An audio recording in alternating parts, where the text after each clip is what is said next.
வணக்கம் நண்பர்களே, நாம் அந்த பதிவில் என்ன பார்க்க போகிறோம் அப்படின்னா, இபிஎஃப்ஓ நிவாரண செய்திகளை வழங்கியது.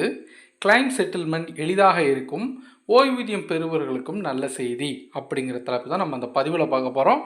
நீங்கள் நம்ம சேனலுக்கு இப்போ தான் புதுசாக வரீங்கன்னா சேனலை மறக்காமல் சப்ஸ்கிரைப் பண்ணிக்கோங்க, பெல் ஐக்கானையும் ப்ரெஸ் பண்ணுங்கள். சிறப்பம்சங்கள் என்ன அப்படின்னா, இபிஎஃப்ஓ புதிய தகவல் தொழில்நுட்ப அமைப்பை அறிமுகப்படுத்தும்.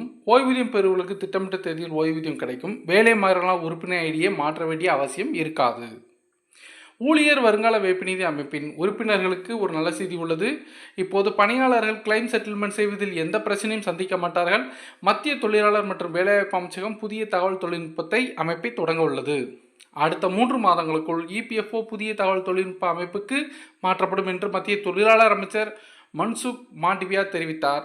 இதற்கு பிறகு கிளைம் செய்வது, இருப்பை சரிபார்ப்பது எளிதாக இருக்கும். இபிஎஃப்ஓ ஐடி சிஸ்டம் 2.01 அறிமுகப்படுத்தி தயாராகி வருகிறது.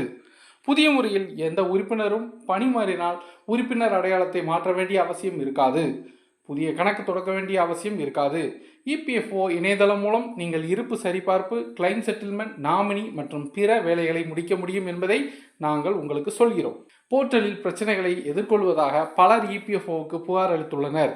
கடந்த ஆண்டு ஜூலை மாதம் ஓய்வூதிய நிதி அமைப்பின் அதிகாரிகள் பழைய மென்பொருள் அமைப்பு குறித்து புகார் தெரிவித்து அரசுக்கு கடிதம் எழுதியிருந்தனர்.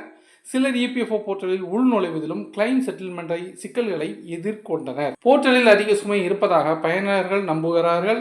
அதன் காரணமாக போக்குவரத்தை கட்டுப்படுத்துவதில் சிக்கல்கள் உள்ளன. இபிஎஃப்ஓ ஒரு புதிய முறையை கொண்டு வர உள்ளது. அடுத்த 3 மாதங்களுக்குள் அனைத்து பிரச்சனைகளும் தீர்ந்துவிடும். கிளைம் செட்டில்மெண்ட் வசதி ஆட்டோ ப்ராசஸிங் முறையில் இருக்கும்.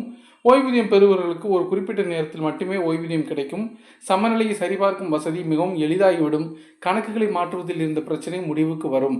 பிஎஃப் கணக்கு வைத்திருப்பவர்களுக்கு ஒரே ஒரு கணக்கு மட்டுமே இருக்கும். ஸோ இந்த வீடியோவை லைக் பண்ணுங்கள், ஷேர் பண்ணுங்கள். மறுபடியும் அடுத்த வீடியோவில் சந்திப்போம். நன்றி, வணக்கம்.